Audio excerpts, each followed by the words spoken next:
दोस्तों नमस्ते। आज मैं बैठा हूँ, काफ़ी दिनों से सोच रहा था कि हम लोग हमेशा सोचते हैं और कभी कभी बैठते हैं तो सोचते हैं कि कितनी प्रॉब्लम है लाइफ में। कभी सोचते हैं कि ऐसा होता तो हम ये ऐसा कर लेते हैं, ऐसा हो जाता तो ऐसा कर लेते हैं। और कभी कभी हम अपने आप को कोसते रहते हैं कि यार तूने ऐसा नहीं किया, ऐसा होना चाहिए, ऐसा कर लेता तो ऐसा हो जाता। लेकिन कभी हम लोगों ने ये नहीं सोचते कि हमारे देश में इतने महान लोग आए और इतने महान लोग चले गए, फिर भी हम लोग कहीं न कहीं कुछ न कुछ कमी है, जो अगर हम संसार से अपनी देश की तुलना करें तो हम महान होते हुए भी कहीं कहीं पे हम मार खा जाते हैं। आज मैं यूं ही देख रहा था, भारतेंदु हरिश्चंद्र जी की कहानी पढ़ रहा था। सोचा बचपन में जब मैं इनके बारे में सुना जाना तो उसके बाद मुझे मौका ही नहीं मिला कि मैं कभी दोबारा बुक्स खोलूं और इनके बारे में कुछ जानकारी हासिल करूं। लेकिन मुझे इनकी एक लाइन अच्छे से याद रहा, जीवन भर याद रहा। जब से मैंने इनकी किताब पढ़ी और आज तक मुझे इनकी एक ही बात हमेशा याद रही, और वो थी कि हम भारतवासी को जो है वो डिब्बे हैं, ट्रेन के डिब्बे हैं, जबकि हमें इंजन बनना चाहिए। ये जो लाइन थी ये मेरे जीवन में काफ़ी मुझे मजबूत प्रदान कर रही थी, और इसी मजबूती को मैं बार बार सभी को दोहराते चला गया। इनकी मुझे एक लाइन और याद थी कि आज कि जापान में हिरोशिमा और नागासाकी पे 2 परमाणु बम गिरे, फिर भी आज जापान की उन्नति बहुत आगे है। इनका कहना ये था कि अगर एक हाथ से आप कमाना सीख रहे हो तो दूसरे हाथ से उन्नति करो। और मैं इनसे काफ़ी प्रेरित था। मेरा ये मानना है अपने जीवन में कि मैं भारत के उन सभी लोगों से बड़ा प्रेरित रहता हूँ जो मुझे कुछ सीख देते हैं। और इन्हीं सीखों से मैंने भी ये सोचा कि आप लोगों को भी कुछ बातें बताया जाए। खासकर मेरा फोकस तो बच्चों के प्रति ज़्यादा रहती है, क्योंकि बच्चों का मन बड़ा विचलित रहता है, और जीवन में जब बच्चों का मन विचलित रहता है तो वो जिस मार्ग पे चलते हैं, जो दुनिया में देखते हैं, उसी को अपना जीवन बनाते हैं। और ये कोई अनुचित बात नहीं है। अगर आज मैंने देश की प्रधानमंत्री जी को देखा तो मैं ज़रूर वो सोचूंगा कि काश मैं भी यह प्रयत्न करूं, चेष्टा करूं और जीवन में नियमितता रखूं, जिससे मैं भी कल के दिन प्रधानमंत्री की तरफ और प्रधानमंत्री की ओर अग्रसर हो पाऊं। इसीलिए ये देखना उचित है, अनुचित नहीं है। अनुचित कब हो जाता है? अनुचित एक तब हो जाता है जब आपका निर्णय तो कुछ और होता है, कर्म कुछ और होता है, परिणाम कुछ और होता है, लगन कहीं और होता है। तो इसीलिए मेरा ये सोच है कि जब भी कोई बच्चा कोई परिश्रम करता है तो उसको सर्वप्रथम एक आदर्श चुनना चाहिए।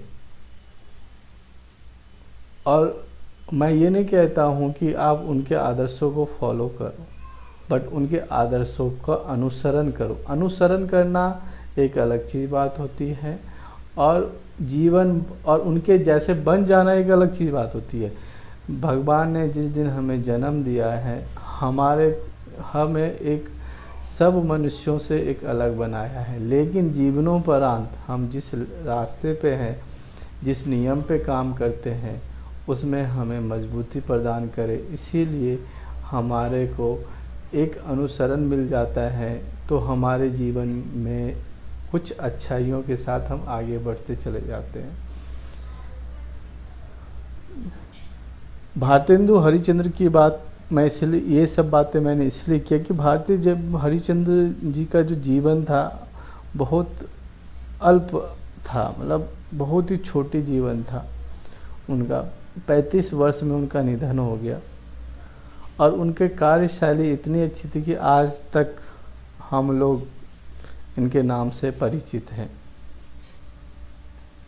इनके बारे में तो मैं उतनी गहराई से नहीं जान पाया हूँ, बट जो मुझे महसूस हुआ कि मात्र 35 वर्ष की आयु में इनका जो चेष्टा है देश की उन्नति कैसी हो उस पर बड़ा फोकस रहा है।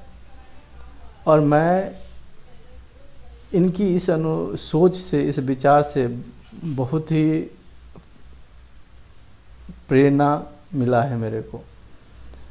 और आशा करता हूँ कि जो बच्चे अगर मेरी ये बातें सुन रहे हैं तो उनको भी ये प्रेरणा ज़रूर मिले। इनकी जीवन जो मुझे समझ में आया है कि मात्र छोटे से उम्र में इनके माँ और पिताजी के इनके ऊपर से साया उठ गया और फिर इन्होंने जीवन की परिस्थितियों से सीखकर अपने आप को उन्नति की और काव्य में और पाठ्य में, साहित्य में, हिंदी के साहित्य में, हिंदी के काव्यों में इन्होंने बहुत ही अपना एक उत्कृष्ट योगदान दिया हमारे देश के लिए।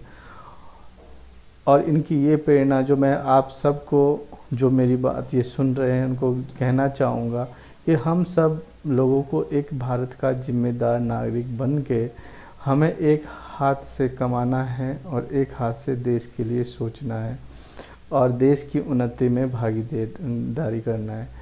आज सरकार के द्वारा बहुत सारी योजनाएं चलाया जाता है। छोटा सा बात मैं अगर कहूँ कि सफाई के लिए कि स्वच्छ भारत का अभियान, हम कितने ऐसे नागरिक हैं कि स्वच्छता के प्रति आज भी हम जागृत हैं।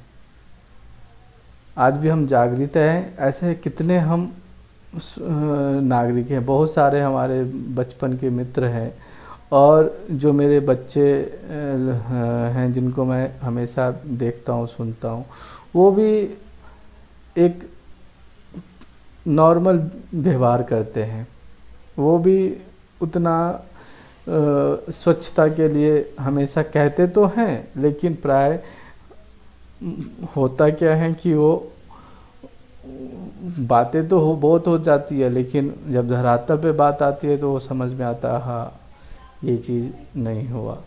तो इसीलिए हमें अपने देश की उन्नति कैसे हो, इस उन्नति के लिए मुझे भारतेंदु हरिश्चंद्र जी का प्रेरणा है। और मैं भी सबसे निवेदन करता हूँ कि आप लोगों को भी जीवन में आगे बढ़ना है ये, और हमेशा देश के लिए सोचना है। अगर हम 2 रुपये कमा के लाते हैं तो हमें ये सोचना है कि ये 2 रुपये हम जो कमा के ला रहे हैं वो मेरे को अपने ऊपर तो खर्च करना है, लेकिन मेरा अपने ऊपर खर्च करते करते ऐसा ना हो जाए कि हम देश का नुकसान कर रहे हैं। हमारा देश में हम सब भारत में महिला पुरुष सब हम 2 रुपये बचाते, वो भी देश के लिए बचाते हैं। अगर हम खर्चा करते तो वो भी देश के लिए खर्चा करते हैं। अब तो इसीलिए हमें हर कदम पे, हर समय पे, हम जब घर से बाहर निकलते हैं तो हमें हर समय हम जब निकलते हैं तो हमें ये सोचना चाहिए कि हम देश निकल रहे हैं। अपने आप को जब तक हम देश नहीं समझेंगे तब तक हमारे द्वारा किया गया व्यवहार वो गलत होगा। आज किसी भी कारणवश आप बाहर जाते हैं तो आप एक आइडेंटिटी होते हैं, लेकिन उस कंट्री के लिए लोग बोलते हैं प्राय कि आप भारत देश से आए। अच्छा, भारतीय ऐसे होते हैं। तो हमें अपने भारत को अपने मन के अंदर रखना है और उसके अनुसार हम अगर एक्ट करते हैं, प्रयास करते हैं तो हमारा जीवन उस उच्च स्तर पे होता है। आज के लिए मेरा इतना ही है और आप लोगों से विदा चाहता हूँ और किसी महान पुरुष पे फिर अगले वीडियो में, अगले में चर्चा करेंगे। तब तक के लिए धन्यवाद, आप लोगों का बहुत बहुत धन्यवाद। नमस्कार।